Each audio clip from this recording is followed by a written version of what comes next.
Olá, amigos da resolução de disputas. Bem-vindos a mais um episódio do Café com Negociação. E hoje vou falar sobre as ferramentas do mediador que são úteis para todos os estilos de mediação e muito relevantes no Expediation. Como você já sabe, o estilo utilizado nas cortes norte-americanas para os casos de até $100 mil. Se você é mediador, advogado ou consultor de disputas, ou está interessado em solidificar seu conhecimento para melhor servir seus clientes, esse episódio é para você.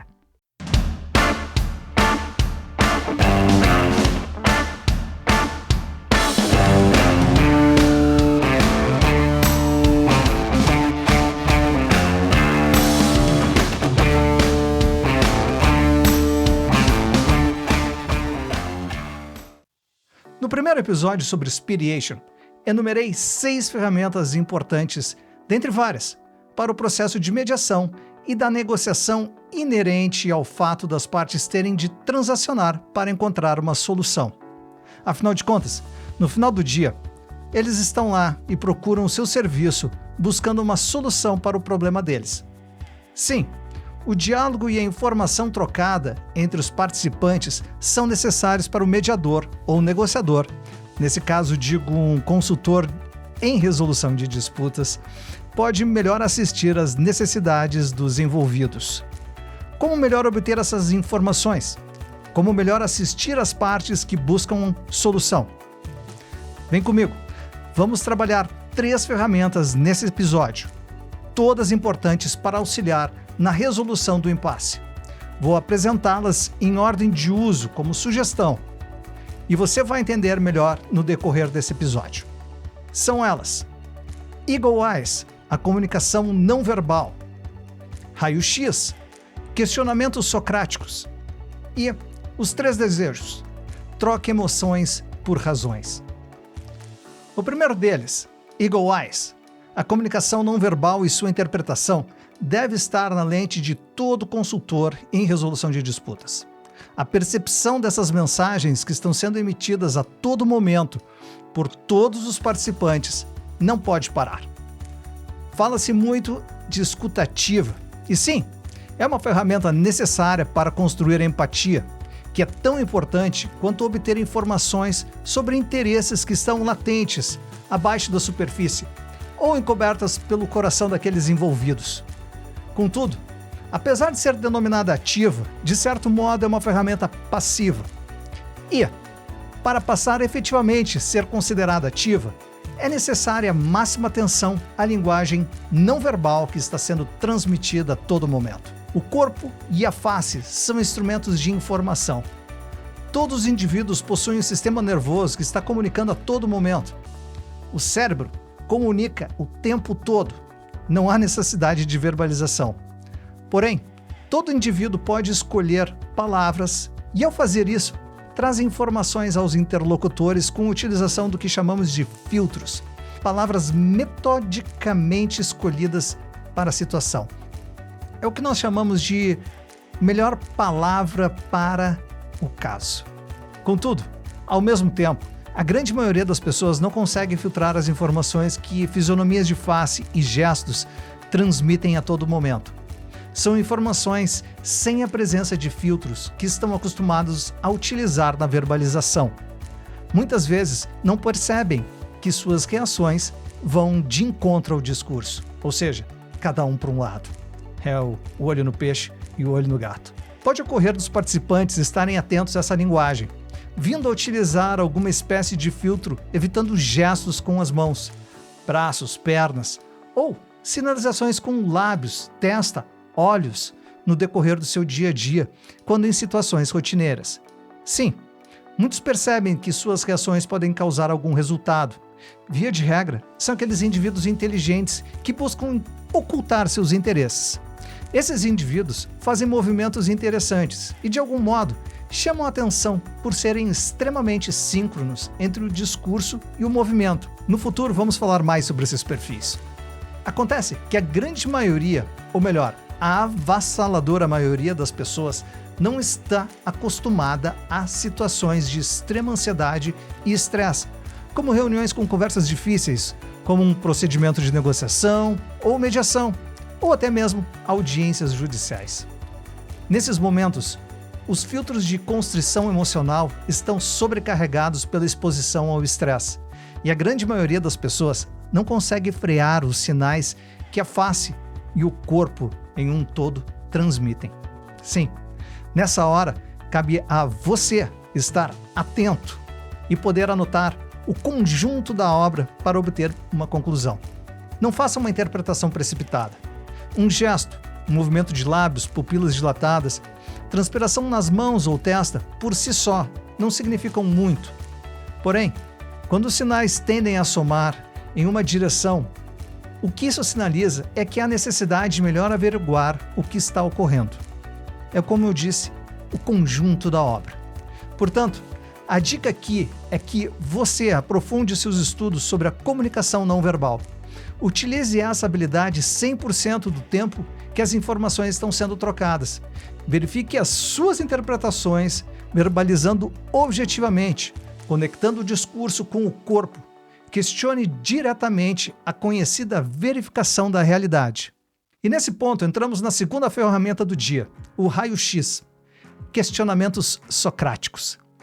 Quando o líder do processo de negociação, o mediador, o consultor, o advogado, do gerente ao vice-presidente, seja qual for a posição desse líder, ele vai precisar verificar a realidade. A verificação de realidade, o método socrático é o caminho com os seus questionamentos sistemáticos. Vou explicar melhor. Em um conflito, seja a natureza que for, existem diferentes perspectivas. Assumimos que tudo que foi dito é a verdade no mundo daquele determinado indivíduo. É natural. Entendemos que o que vemos e sentimos é a nossa realidade. Por conseguinte, como cada ser vivo tem um ponto de vista que somente ele pode alcançar, devemos entender que podemos ter similitudes, como também disparidades, na compreensão do mesmo fato. Quando um terceiro é eleito para assistir na resolução de um impasse entre partes, não há como intervir sem apreender o que está ocorrendo na compreensão de todos os envolvidos. E para obter alguma informação, cabe facilitar o diálogo e a troca de impressões como o primeiro passo. Compreender a informação trazida pelas partes é o outro passo. O todo é um processo sistêmico. A negociação e a mediação funcionam como um processo de informações e interpretações dessas e a sua consequência para as partes. A troca e compreensão das perspectivas faz com que as partes possam compreender seus mínimos detalhes. Ok, eu sei. Até aí, nada de novidade para você que é um expert na área. Agora, a inovação. A utilização do questionamento socrático está em fazer com que as partes percebam que suas diferenças não são antagônicas, sem que o facilitador seja visto como alguém parcial, sem que haja uma percepção equivocada de que o mediador, assumidamente neutro, não está atuando em prol de um ou de outro interesse, mas apenas na assistência de construir uma ponte para todos chegarem a um consenso. As denominadas perguntas abertas, nas quais as partes tendem a trazer respostas amplas que possibilitam ao facilitador explorar ideias complexas para chegar na verdade das questões e seus respectivos problemas, é o que trazemos aqui. Para isso, inicialmente se deve ter em conta que toda verdade pode ser apenas uma suposição. As questões postas pelo questionamento socrático passam a analisar os conceitos do conflito e buscam diferenciar o que as partes sabem e o que não sabem, inclusive com a troca de perspectivas. O questionamento socrático é sistemático e disciplinado, ou seja, as perguntas devem seguir um objetivo direto, sempre focadas nas questões fundamentais dos problemas colocados na mesa. As perguntas trazidas devem ter um propósito de consultar o pensamento das partes sem julgá-las e determinar a extensão do conhecimento das mesmas sobre as perspectivas recíprocas. Tudo para ajudar na análise do raciocínio de todos os envolvidos. O questionamento socrático é utilizado para aprender ou compreender raciocínios de questões complexas, com o intuito de entender e acessar o pensamento de outros e seguir as implicações do que todos os envolvidos pensam. Sócrates entendia que questionamento era uma forma defensiva de ensinar. Sim, basicamente o questionamento socrático serve para sondar intimamente o pensamento dos participantes, ajudar esses a diferenciar o que eles sabem ou entendem do que eles não sabem ou não entendem. Aqui vão alguns exemplos de como utilizar o questionamento socrático. Por exemplo, esclarecendo pensamentos com perguntas tais como: por que você diz isso? Ou ainda, você poderia explicar mais sobre aquilo? E quando você precisa desafiar posições, a sugestão é: esse é sempre o caso? Ou ainda, como essa suposição se desenvolve nesse contexto? Para analisar as provas em contrário que foram trazidas durante o processo de negociação, você pode questionar a parte com algo como assim: como se pode repelir isso? Ou ainda, existe algum motivo para duvidar dessa evidência? E sobre perspectivas ou alternativas apresentadas, sugiro: qual é o contra-argumento mais sólido para o caso? Ou ainda, alguém pode ver isso de outra maneira? E quando nós estamos atacando as consequências, buscando os resultados, você pode trazer algo como: mas se já aconteceu, como poderia ter um resultado diferente? E ainda, como isso afeta e como se pode solucionar a situação colocada? A busca por questões com respostas abertas, de caráter amplo, é exercitar o pensamento crítico de forma sistêmica, em busca da verdade. Ou, ao menos, de uma verdade mais ampla e menos determinada, com apenas uma singular posição. Trabalhar de forma a demonstrar interesses que podem convergir em algum momento ou que, na construção do processo de sistematização do pensamento crítico, sempre se tem em mente um objetivo maior, que as partes compreenderem as suas perspectivas, que elas são diferentes, porém não são antagônicas. Para mais informações, sugiro o The Socratic Method, de Farnsworth. Ainda sem edição em português, contudo, sei que está disponível no Brasil. Esse livro é mais amplo do que o questionamento socrático, mas vai trazer a vocês uma grande base sobre o tema. Dica do Café com Negociação. A última dica do episódio de hoje não é menos importante do que as duas que antecederam. De fato, as três são tão importantes que eu diria que constituem a tríade das ferramentas da mediação. Essa é para você que ficou até aqui. Você sabe como desescalar uma pessoa que está extremamente emotiva, consternada ou até mesmo beligerante em pouco mais de 15 minutos? Quando você estiver devidamente treinado, essa ferramenta vai trazer esse resultado recompensador para todos envolvidos. Saliento aqui, essa técnica pode e deve ser utilizada quando o profissional foi treinado em capacitação pessoal, sendo observado em treinamento e desde que ele já esteja fluente em linguagem não verbal. Todos aqui sabemos que emoção e razão estão em distantes polos, estão em extremos opostos. Elas não se equilibram. Há uma necessidade de se excluir a emoção para poder se pensar com a razão. Enquanto um prejudica a descoberta da solução, o outro trabalha em prol da elucidação da equação do conflito. A também chamada lista dos 3 desejos tem momento apropriado para ser usada, o que significa dizer que nem toda hora é uma boa hora. Em alguns momentos, ou em alguns casos de natureza especial, as sessões iniciais da mediação iniciam em cálculos. O mediador toma cautela para quando houver um desequilíbrio acentuado entre as partes conflitantes, tais como relações de trabalho, divórcio conturbado por violência doméstica, crimes com lesão corporal ou até mesmo um homicídio culposo, como em acidentes de trânsito com danos ou óbito. Temos situações que as sessões privadas são recomendações para o primeiro passo. Nesses casos, dentre tantos outros, as sessões iniciais tendem a ser privadas. Em algumas situações, todas as sessões acabam sendo privadas, com os advogados vindo a se reunir ao final, caso um acordo seja transacionado. Por outro lado, toda sessão de mediação conjunta pode ocorrer de uma das partes descobrir alguma novidade no decorrer do processo e ficar desconfortável, necessitando da privacidade. Ou ainda, existem situações que há um planejamento para correr sessões privadas em certos momentos ou quantidade de horas ultrapassadas. Nestes casos, invariavelmente as partes estão infladas de emoções e antagonismos. Em sessões privadas, o tempo trabalha contra o mediador, aliado ao fato de que uma das partes, ou mais, ficará ou ficarão, de certo modo, ociosas, e nesse momento tendem a escalar suas oposições. Essa parada no processo, mesmo que planejada, tende a incrementar o grau de emoção entre as partes, se não ocorrer uma manutenção do ânimo.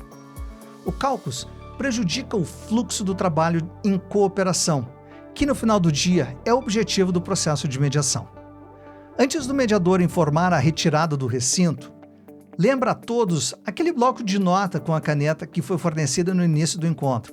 Sim, você, mediador profissional, vai fornecer um bloco de notas igual para cada um dos participantes, com uma caneta igual a eles. Essa atitude vai mostrar que você está já montando o seu tom de imparcialidade e neutralidade na sala, ok? A partir dali, você incentiva todos a pensar no futuro. Pense em 3 diferentes cenários para esse futuro. Um próximo, um a médio prazo e outro a longo prazo. Onde as partes se veem naquilo que fariam na sua vida, naqueles planos pessoais ou profissionais para o futuro. E para manter o equilíbrio, faça a sugestão para todos os participantes, idênticas. O mediador estimula as participantes a passarem a deixar as emoções de lado, utilizando a faculdade cerebral de elaborar pensamentos. O profissional, ou seja, você, sabe que no momento de que o cérebro das partes passa a produzir uma imagem futura, ocorre a produção de dopamina, um neurotransmissor que o cérebro libera quando passa a criar objetivos futuros.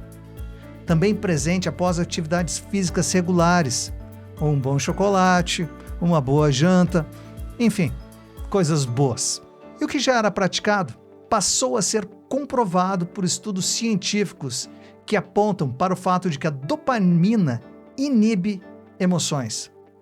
Para mais detalhes, sugiro o livro de Lieberman, que no Brasil foi lançado com o título Dopamina, a molécula do desejo. Importante o profissional ser multidisciplinar e entender como a neurociência funciona.